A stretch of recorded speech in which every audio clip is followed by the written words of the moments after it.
할렐루야. 하나님의 은혜가 이 시간 우리들 모두에게 임하기를 주의 이름으로 축원합니다. 우리 찬양대가 매주 기대되도록 그렇게 해주셔서 너무 감사합니다. 뜨겁게 다시 한번 박수하겠습니다. 감사합니다. 네. 오늘 말씀의 제목 한번 따라 하실까요? 예수님은 교회가 교회 되길 원하십니다. 아멘. 믿음 되길 바랍니다. 설교 듣기 전에 이런 생각을 한번 해보십시오. 우리가 다니는 이 교회가 어떤 교회가 되어야 될 것인가를 한번 생각해 보면 좋겠고, 금방 드는 생각은 아니겠지만 아무튼, 그리고 또 한 가지는 구원받은 우리 각자가, 주님은 교회라 그러셨거든요. 그렇다고 한다면 내 교회는 어떤 교회가 되어야 될 것인가, 이런 생각들을 하면서 오늘 말씀을 들으면 좋겠습니다. 모든 목사님들이 목회 나가기 전에 나름대로 하나님이 나를 통해서 어떤 교회를 이루어 나가실까 고민하고 기도하고, 그것을 목회 철학이라 그러기도 하고 목회 방향이라고도 합니다. 저 역시도 목회 나가기 초반에 하나님, 저를 통해서 이 땅에 이루시고자 하는 아름다운 교회가 어떤 모습일까요? 계속 기도하고 고민하던 중에 세 가지 것으로 저에게 뿌리를 내린 것이 있습니다. 그것이 기도의 소리가 끊어지지 않는 교회 되게 하소서, 말씀에 대한 연구가 철저한 교회가 되게 하소서, 선교의 비전이 늘 살아있는 교회가 되게 하소서. 이 세 가지 것으로 이제 제 목회의 방향, 또 우리 교회의 모습, 이렇게 정리를 했습니다. 근데 초반에 이 세 가지를 성도들이 없으니까 다 할 수가 없어서 저와 저희 집사람만 가슴에 담고 마치 수면 아래에서 있는 것처럼 나름대로는 그 세 가지 방향을 가지고 목회를 하고 있었습니다. 그러다가 하나님의 은혜로 이제 교회가 조금씩 부흥되고 한 40-50명 정도 모이고, 그리고 월세 교회를 벗어나서 작지만 우리 자가 교회 건물을 얻고, 이러면서 본격적으로 그 세 가지의 것이 수면 위로 올라오게 됐습니다. 기도의 소리가 끊이지 않는 교회가 되기 위해서 기본적으로 모든 교회가 그것을 알고 있기 때문에 새벽 기도를 하죠. 근데 저쪽 교회에서 있을 때는 유독 젊은 사람들이 많아서 새벽에 잠을 못 일어나는 분들도 계셨고, 또 직업 패턴상 일찍 출근해야 되는 분도 있어서 새벽 기도에 목사님 기도는 하고 싶은데 새벽에 나오기 정말 힘듭니다. 그래서 고민하다가 그러면 저녁 기도를 하자. 그래서 새벽 기도회는 그대로 하고 그런 분들을 위해서 저녁 기도회를 했습니다. 여러분들 예배가 하나 더 만들어져서 참여하는 여러분들도 힘들지만, 예배가 하나 만들어지면 목사는 굉장히 힘듭니다. 사실은 거의 붙박이가 되잖아요. 한번 세우기가 어렵지, 세우고 나서 없애려면 안 되잖아요. 그래서 지켜나가기 위해서 이제 그렇게 했습니다. 그래서 때로는 저녁에 기도회 9시에 했는데 많이 모이는 건 아니에요. 월요일날, 화요일날, 수요일날은 예배가 있고, 목요일날, 금요일날은 심야기도랑 같이 해서 그렇게 하고 매일 하는데, 4-5명 정도 주로 왔는데 어떨 때는 한 명만 올 때도 있었습니다. 그리고 그나마도 야속하게 그 한 명도 안 오는 때가 있으면 그냥 저 혼자 기도하고 그랬습니다. 그렇게 했고, 두 번째는 말씀에 대한 연구가 철저하자 그래서 성서대학을 했습니다. 저쪽 교회는 개척에서부터 이렇게 교인들이 전도돼서 온 사람들이라서 저희 교회 나중에 제가 한 200명 정도 모이다가 왔는데, 그때까지 분석을 해보니까 그 교회에 뿌리 내린 사람이 한 70%가 성서대학을 한 사람들입니다. 그리고 아주 저하고 일사불란하게 움직이는 그러한 흥끈한 사람들이 됐는데 그 성서대학을 했습니다. 그리고 선교의 비전이 늘 살아있게 해달라 그래서 저희가 월세 교회를 벗어나면서부터 자립하면서 매달 한 교회씩, 1년에 한 교회씩 매달 10만 원씩 보내주는 교회를 계속 늘려오고 있다가 제가 여기 왔습니다. 11년 전에 여기 와서도 물론 좀 지엽적인 것은 있지만 큰 가닥은 바뀌지 않았습니다.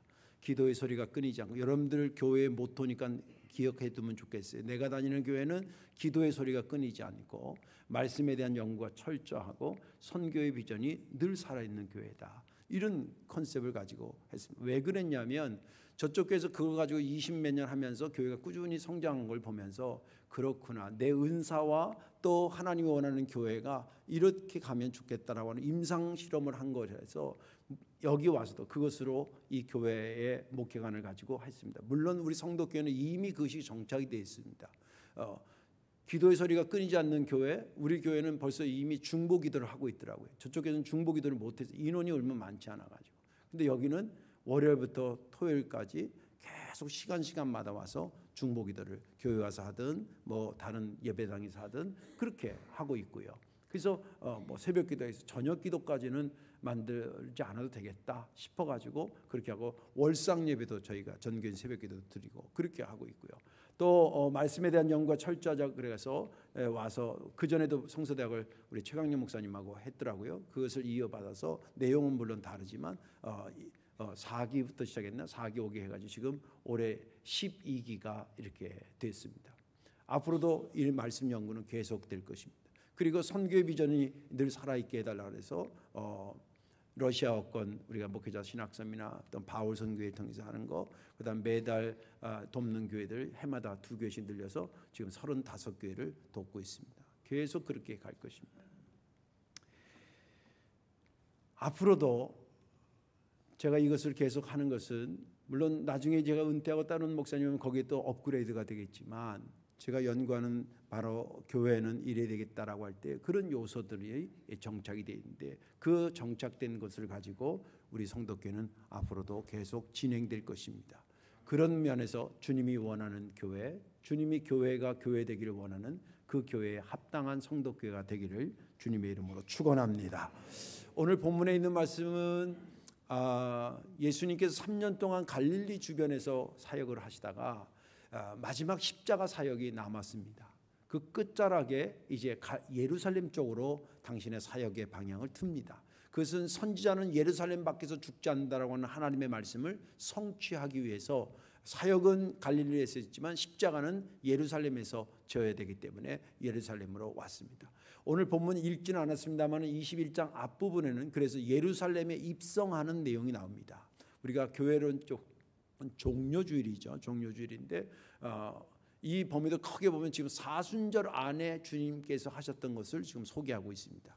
아무튼 그래서 예루살렘에 입성한 다음에 그분이 첫 번째 방문한 곳이 어디냐면 성전이었습니다. 어찌 보면 예루살렘에 왜 갔냐면 성전에 가기 위해서 가신 거죠. 성전에 들어갔는데 엉망진창이에요. 어느 정도 엉망진창이냐면 제물을 드리고 이제 뭐 양이라든지 송아지라든지 뭐 이런 기타 동물들을 드리는데 그 파는 장소가 멀찌감치 있었거든요. 그런데 점점 가까워지는 거예요. 그런데 왜 졸업식 같은데 꽃 파는 아주머니들이 학교 분 바깥에서 하다가 점점 가까워져 나중에 교장 선생님 턱 밑에서 팔잖아요. 무슨 말인지 이해가 되시죠? 그런 식이 된 거예요. 교회 기도해야 될 곳에 막 그거 팔고, 또 환전상들이, 이 환전상은 뭐냐면 이스라엘 백성들은 하나님 앞에 드릴 때에 세상적인 돈에는 뭐 왕의 그 부조가 그려져 있거나 이랬거든요. 그러니까 그런 형상이 있는 것은 바치면 더러운 돈이라고 안 받았어요. 그래서 그런 돈이 설령 있더라도 그것을 이스라엘의 돈인 세켈이라고 하는데 그 돈으로 바꿔서 드렸습니다. 그러니까 자연적으로 헌금하려면 돈을 바꿔야 되니까 환전상들이 파는 데가 따로 있는데 점점 가까워져서 이제 교회 입구에서 로비에서 돈을 바꾸고 막 이러고 파는 거예요. 그리고 비둘기 파는 사람들, 이런 사람들이, 그러니까 교회가 기도하는 집인데 그 엉망진창이 된 겁니다. 그러니 주님이 얼마나 화가 났겠어요. 그 상을 들러엎고 의자를 들러치면서 막 그들을 내쫓습니다. 그리고 났더니 진짜 교회를 교회로 생각하고 있던 사람들이 주님 앞에 달려왔습니다. 주님, 저 좀 고쳐주세요. 좀 이따 더 설명하겠습니다. 교회는 고침받고 치유받고 살아나고 생명의 역사가 있는 것이, 그것을 주 사역으로 해야 될 것인데 장사치들이 그런데 그 말은 못하고 난 교회 와서 은혜 받고 싶은데 왜 이러지, 이런 분위기 있어서 어떻게 하지, 그러던 중에 그것을 없애는 예수님이 나타나니까 막 거기에 달려들어서 저 좀 고쳐달라고, 맹인도 달려오고 다리 저는 사람도 달려오고 그래서 주님께서 그들을 고쳐주니까 또 옆에서 아이들이 호산나 다윗의 자손, 우리를 구원하소서 다윗의 자손이요. 그러면서 막 찬양합니다.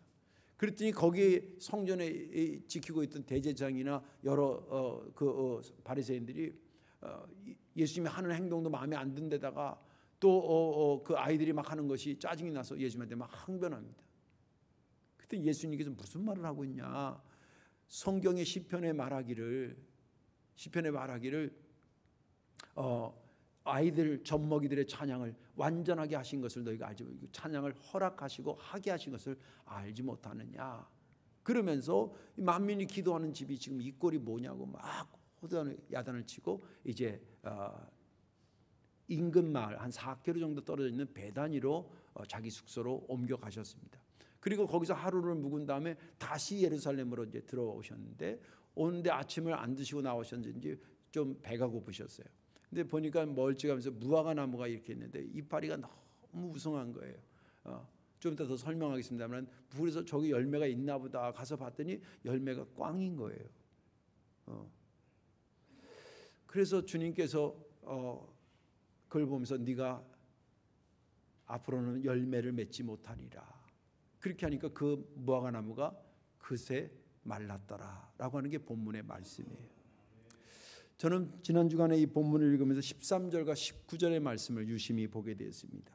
그들에게 이르시되 기록된 바 내 집은 기도하는 집이라 일컬음을 받으리라 하였거늘 너희는 강도의 소굴로 만드는도다 하시니라. 19절 길가에 한 무화과 나무를 보시고 그리로 가사 잎사귀밖에 아무것도 찾지 못하시고 나무에게 이르시되 이제부터는 영원토록 네가 열매를 맺지 못하리라 하시니 무화과 나무가 곧 마른지라. 제가 이 본문을 유심히 보게 된 이유는 뭐냐면 그 앞에 13절은 교회가 교회되지 못하고 무화과 나무가 무화과 나무 되지 못하고 이걸 보면서 주님이 안타까웠다가 안타까움이 더 높아지면서 아주 분노하시는 예수님의 얼굴을 느낄 수 있었기 때문입니다. 왜 이렇게 분노하셨을까? 이런 생각하면서 주님께서 우리 교회를 방문했을 때는 어떤 평가를 내리실까? 이런 두려움도 있고 여러 가지 것이 제게 교차되면서 말씀을 유심히 보게 됐습니다. 오늘 말씀 잘 들으시고 주님이 오늘 나를 방문하신다면, 주님이 우리 교회를 오늘 방문하신다면 이라고 하는 그 생각을 떠올리면서 주님이 원하는 교회를 향해서 한 걸음 한 걸음 더 가까이 가는 시간 되기를 주의 이름으로 축원합니다. 왜 주님은 그렇게 분노하셨을까? 그 첫째는 본질에서 이탈됐기 때문입니다. 13, 19절을 다시 한번 읽어볼게요. 그들에게 이르시되 기록된 바 내 집은 기도하는 집이라 일컬음을 받으리라 하였거늘 너희는 강도의 소굴을 만드는도다 하시니라. 19절 길가에서 한 무화과 나무를 보시고 그리로 가사 잎사귀밖에 아무것도 찾지 못하시고 나무에게 이르시되 이제부터 영원토록 내가 열매를 맺지 못하리라 하시니 무화과 나무가 곧 마른지라. 이 13절과 19절의 공통점은 본질에서 이탈됐다고 하는 이 얘기를 하고 있습니다. 13절은 뭐가 이탈됐는지 한번 살펴보면 내 집의 본질, 내 집이라고 하는 것은 교회를 얘기합니다. 교회의 본질은 뭐냐면 기도하는 집이거든요. 그런데 지금 기도하는 집이 아니라 장사치들이 되고 자기 이득으로 가득 차 있는 것으로 교회를 보시고 주님께서 본질에서 이탈된 것을 얘기한 것입니다. 교회는 내 집은 만민이 기도하는 집이라고 말씀합니다. 그런데 이 말은 예수님이 처음 하신 것이 아니라 이미 하나님께서 이사야 선지자를 통해서 말씀하신 말씀을 다시 떠올리게 한 겁니다. 이사야 56장 7절에 이렇게 기록되어 있습니다. 내가 곧 그들을 나의 성산으로 인도하여 기도하는 내 집에서 그들을 기쁘게 할 것이며 그들의 번제와 희생을 나의 제단에서 기꺼이 받게 되리니 이는 내 집은 만민이 기도하는 집이라 일컬음이 될 것입니다. 여기서 유심히 봐야 될 것은 뭐냐면 주님께서 교회를 표현할 때 너의 집이라고 얘기하지 않고 나의 집이라고 표현했다는 거예요. 그 말은 나의 집이라고 하는 말을 표현한 것은 뭐냐면 내가 소유했다 그런 것을 자랑하려고 그런 것이 아니라 내가 이 집은 나의 집이니까 이 집은 이게 본질이야 그러면 누구도 그것을 변개시킬 수 없다는 거예요. 여러분들 옆집에서는 냉장고를 여기다 놓든 저기다 놓든 여러분들 상관할 바가 아니지만 내 집에 대해서는 내 집에 여기다 냉장고를 놓는다면 옆집에서 왜 거기다 놨냐면 그 사람 말 듣고 옮겨요? 그냥 있어요? 그냥 있지. 아니 내 집에서 내가 내 냉장고를 둘 만한 자격도 없나? 주님께서 교회를 말씀하셔서 잘 들으셔야 됩니다. 너의 교회라고 그러지 않았어요. 내 교회는 기도하는 집이야. 이것은 주님께서 교회에 대한 본질을 정하신 거예요. 우리가 왜 본질을 그렇게 정하셨어요? 노는 곳이라고 그러면 안 돼요? 우리가 말할 자격이 없다 이 말이에요. 본질을 이미 예수님이 오기 700년 전에 이미 하나님 말씀하셨어요. 그래서 지금도 교회는 기도하는 집이죠. 만민이 기도하는 집이에요. 교회는 라고 우리도 그렇게 얘기한 것은 뭐냐면 주님이 수천 년 전에 이미 교회는 만민이 기도하는 집이라고 정하시고 그 본질화한 것을 우리도 안 바꾸고 그대로 받아서 이어가는 겁니다. 변질되지 말아야 될 것이 변질되는 것은 굉장히 위험한 거예요. 교회가 교회 기도하는 집이라고 말씀하셨는데 이건 기도 잘하자 그런 차원에서 얘기하는 게 아니고 그렇게 큰 의미에서 보셔야 됩니다. 교회를 어떻게 주님께서 본질화했는데 그 본질을 시간이 지나면 자꾸 변질시키면 안 된다 이 말이에요. 이제 그런 겁니다. 근데 지금 오늘 본문은 안타깝게도 기도하는 집이라고 주님께서 본질을 했는데 주님이 가서 본 교회는 기도하는 집이 아니었어요. 교회였는데. 두 번째로 어떤 본질에서 이탈된 것을 얘기하냐면 무화과나무 19절에 나오는 무화과나무에 대한 이야기입니다. 열매 없는 무화과나무예요. 무화과라는 것은 저는 한문 잘 모르는데 찾아보니까 없을 무자입니다. 꽃 화자예요. 꽃이 없이 과실이 맺힌다 그래서 무화과예요. 근데 또 좀 제가 디테일하게 찾아보니까 모든 꽃들은 열매들은 나무들 열매들 보면 꽃이 먼저 피고 꽃을 피니까 좀 더 열매 맺히겠구나 이렇게 안단 말이에요. 그죠? 예, 통상 그래. 근데 무화과도 꽃은 피긴 피는데 너무 작게 피고 이파리가 이렇게 어른 손만 해요. 이렇게 5가지 손가락 이렇게 돼 있어요. 그 밑에 뒤쪽에 조금 펴가지고 피긴 피는데 폈는지 안 폈는지 멀리서는 못 본다는 거예요. 그래서 뭘 보아야 되냐면 이파리가 막 무성하면 열매가 있는 거고 무성이 옆파리가 삐리리 하면 저건 열매가 없겠구나 그러면 그게 무화과나무의 본질인 거예요. 근데 지금 예수님이 왔는데 이파리가 어떻게 했다 그랬어요? 무성했다 그래서 삐리리 했다 그랬어요.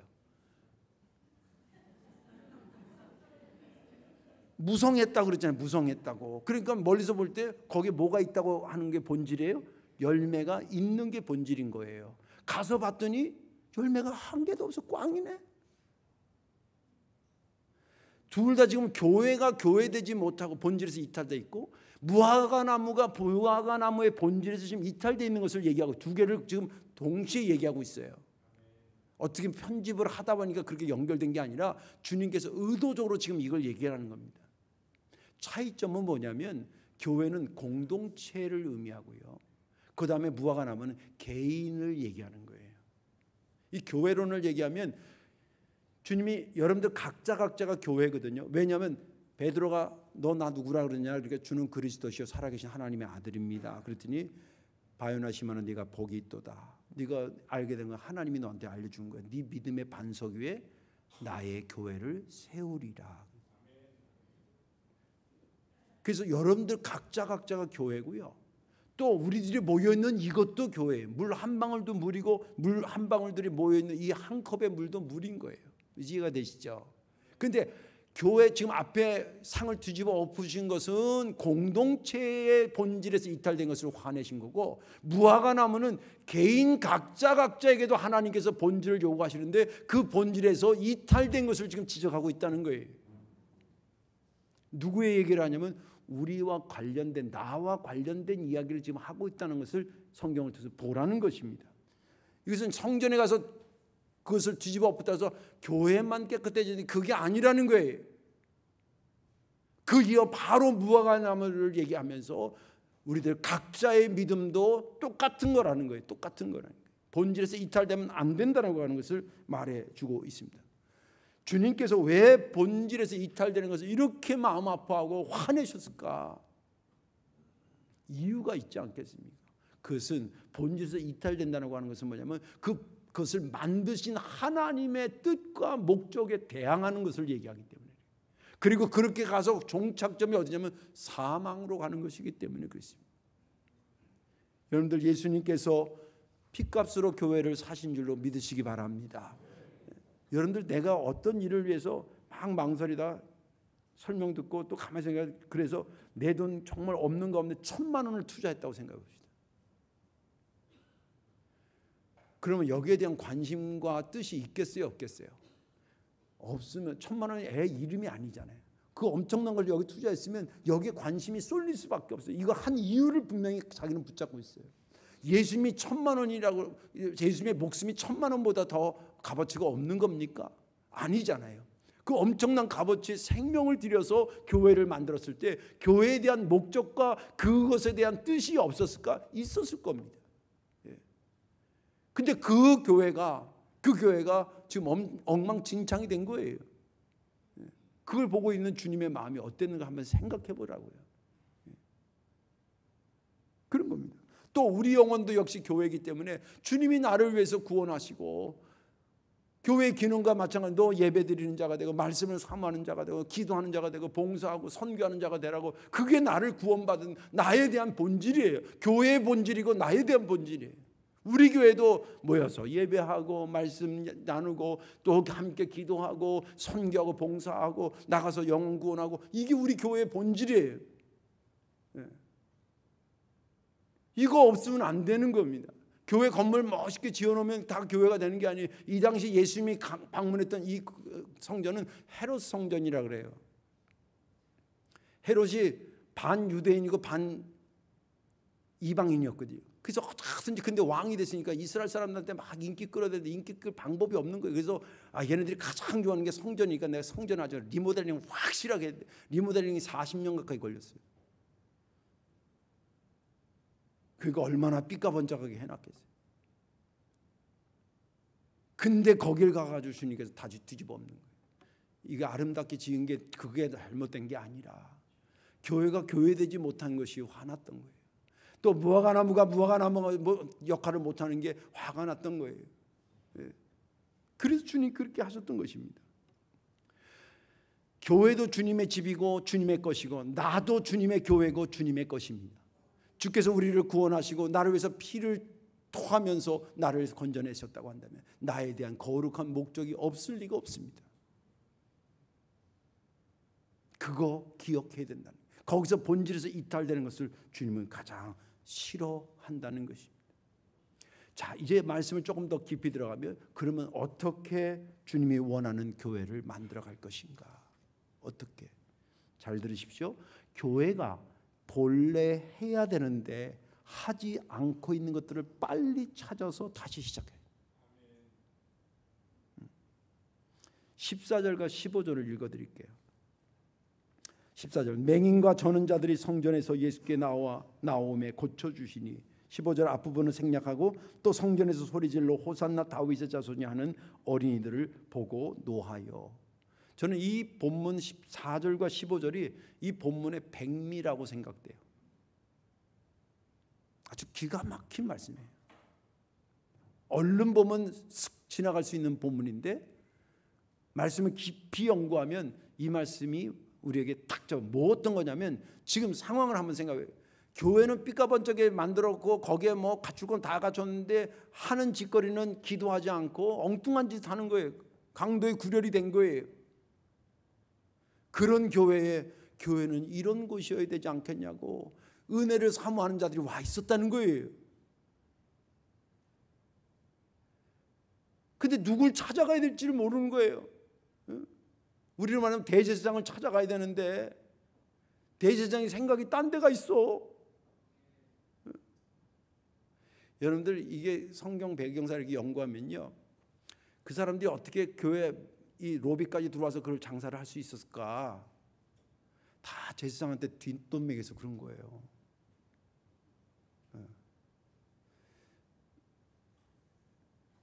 제가 이제 여기 담임 목사잖아요. 어느 날 전화가 왔어요. 어느 제약회사라고. 목사님 한 3분만 광고 시간에 하면 최신식 건강식품 한 세트를 목사님한테 드리고 저희가 하면 교인도 건강하면 좋지 않습니까? 그렇게 광고할 수 있는 자리를 좀 마련해 주시면 좋겠어요. 만약에 제가 3분 배려하면 몇십만 원짜리 보약이 되게 들어와. 할까 말까. 죄송하지만 우리 교회는 국회의원 후보자들 와서 예배드려도 제 광고 시간에 얘기 안 해. 그분이 대단하지 않다가 아니라 예배는 예배인 거예요.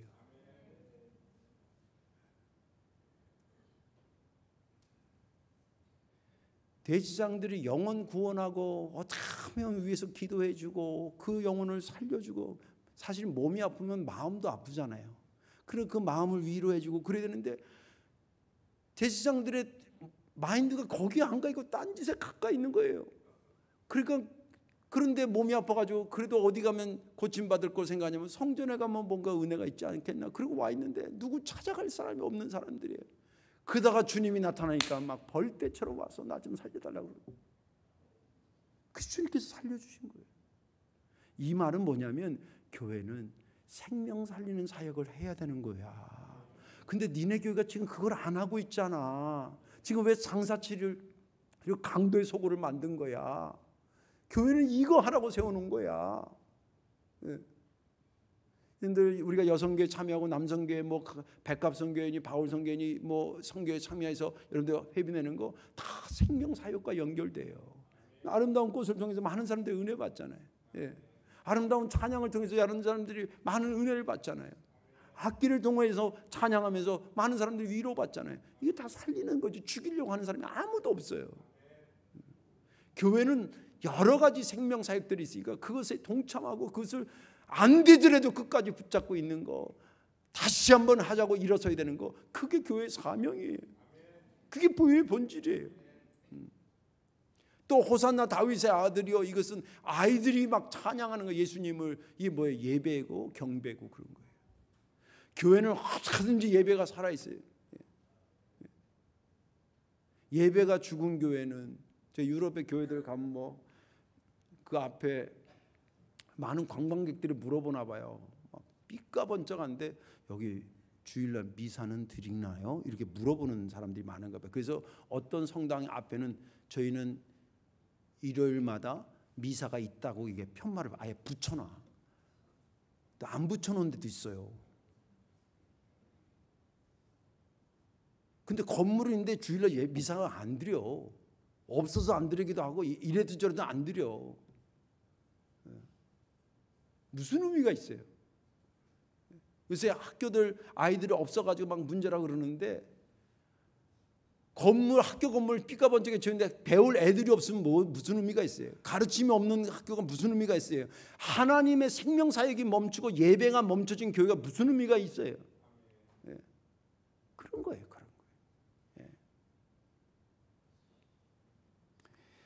그런 예배가 살아있도록 해라. 또 오늘 여기 본문에 얘기했지만 만민이 기도하는 집이라 그랬는데 넌 지금 기도 안 하고 있지 않나는 거예요. 주님이 지적하신 거죠. 그러면 빨리 기도하셔야 됩니다. 지금 이건 교회 얘기하면서 곧 나의 얘기를 하는 겁니다. 저희 교회도요, 우리 교인 아닌 분들이 새벽에 와서 새벽 기도를 지금 제가 알기로는 11년째 와서 하는데 11년째 나와서 예배드리는 다른 교회 권사님이 몇 분 계셔요. 그리고 오전에도 우리 교인 중에서도 가까운 동네에 교회까지 오기가 뭐하니까 거기서 새벽에 기도하는 분도 있어요. 교회만 기도의 소리가 끊이면 안 되는 게 아니라 우리 각자도 기도의 소리가 끊어지면 안 된다 이 말이에요. 어떤 분이 이래요. 목사님, 제가 새벽에 기도에 나오던 사람인데 직장이 바뀌어서, 근데 직장 패턴상 여기 새벽 기도에 왔다 가기가 너무 시간적으로 안 맞아서 못할 것 같아요. 만약 그 사람이 정말 기도해야 된다는 생각을 하면 이렇게 얘기해야 될 거 아니에요. 주님, 제 나름대로 그러면 저녁에라도 기도하겠습니다. 그래야 되죠. 아니면 그것도 안 되면 제가 집에서라도 시간을 정해놓고 기도하게. 이게 건데 만약에 그 사람이 이렇게 대답했다고 생각해보세요.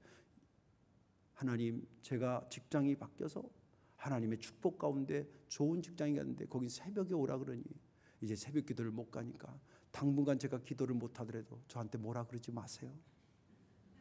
직장이 바뀔 때까지 기도는 유보입니다. 이딴 소리 하지 말라. 이러면 안 된다 이 말이에요. 여러분들 가만히 생각하세요. 바쁘면서 못해요? 인생 살면서 제 경험상, 제가 지금 60이 넘어가는데 제 경험상 일이 많아지면 많아졌지 줄어들지 않더라고요. 맨 처음에 저 총각 때는 저를 위해서만 기도했어요. 그러다 어느 날 예쁜 색시가 왔어요. 결혼했어요. 기도 제목이 2개가 됐어요. 나도 하고 우리 집사람. 그러다가 또 어떻게 하다 보니까 하나님께서 새끼들을 줬어요. 큰 놈도 주고 둘째 애도 줬어요. 그래서 또 걔네들 기도하니까 4명이 됐어요. 그러다 또 언제 결혼할래 아버지? 그래서 보니까 아이고 예쁜 며느리가 와서 이제 걔 기도까지 늘었어요. 그리고 또 한 1년 있다 보니까 임신했대. 그래서 이제 1-2달 되면 드디어 쫙 나오게 되는데, 그럼 내 기도 제목이 또 늘어나는 거예요. 그때 또 혹시 압니까? 1-2년 뒤에 스트레이트로 2, 3, 4 막 날지 어떻게 알아요?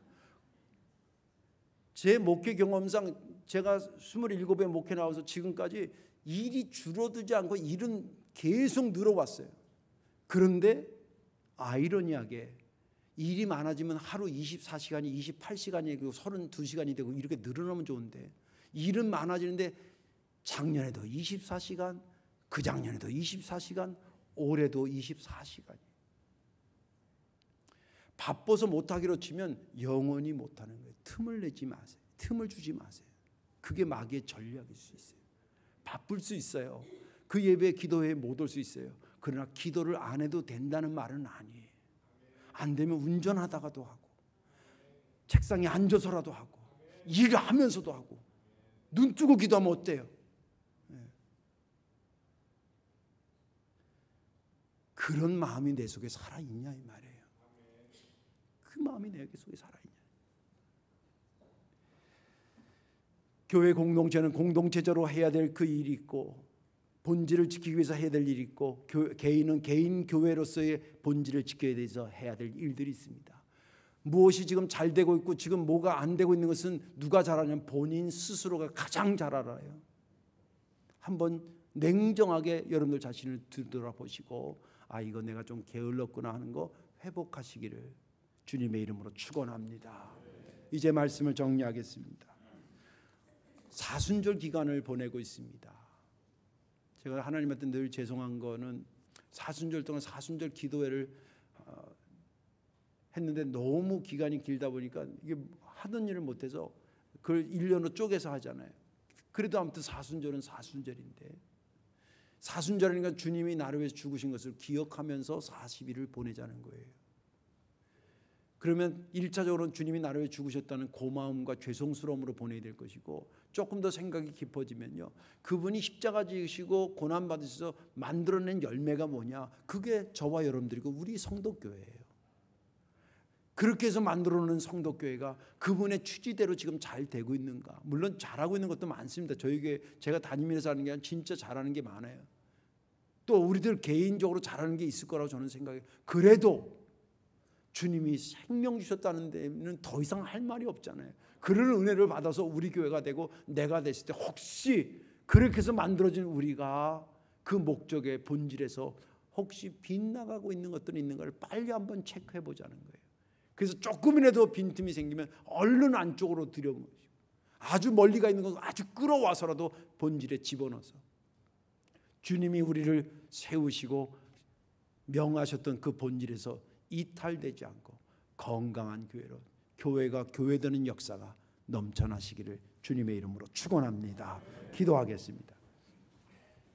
좋으신 하나님, 고맙고 감사합니다. 우리가 노력하고 헌금한다고 이 교회가 세워질 수 있었겠습니까? 내가 선한 일을 많이 하고 많은 것으로 봉사했다고 해서 내가 구원받을 수 있었겠습니까? 나의 구원과 우리 교회를 세우신 건 오직 주님의 십자가의 사건 외에 다른 근거가 없는 줄로 믿습니다. 그렇게 유일하게 만들어주신 나고 그렇게 유일하게 만들어주신 것이 성도교회이니, 주여 이 만들어주신 주님의 십자가를 생각하며 이 사순절에 주님이 우리 교회를 방문하고 나를 방문했을 때 둘러엎을 것이 혹시 있을까 두려운 마음으로 오늘 말씀을 전하고 들었습니다. 자비하신 아버지 하나님, 주님이 둘러엎기 전에 내가 먼저 청소하고 내가 먼저 다듬는 그러한 선행적인 모습이 우리의 삶에 있어지게 도와 주옵소서. 감사드리며 예수님의 이름으로 축복하며 기도하옵나이다. 아멘.